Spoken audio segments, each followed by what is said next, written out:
dhigno maqaarka iyo waxyaabaha waqtigan ugu waaweyn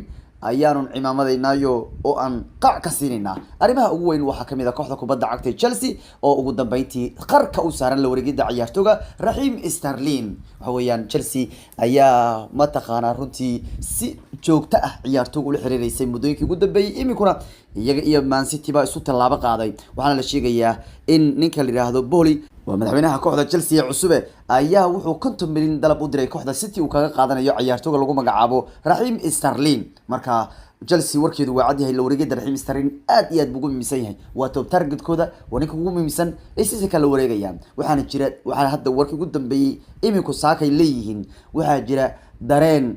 maxaa radayay wanaag ah oo ku aadan Raheem Sterling heshiiskiisa inuu dhacayo oo Chelsea ku biirayo season kan todobaadka kan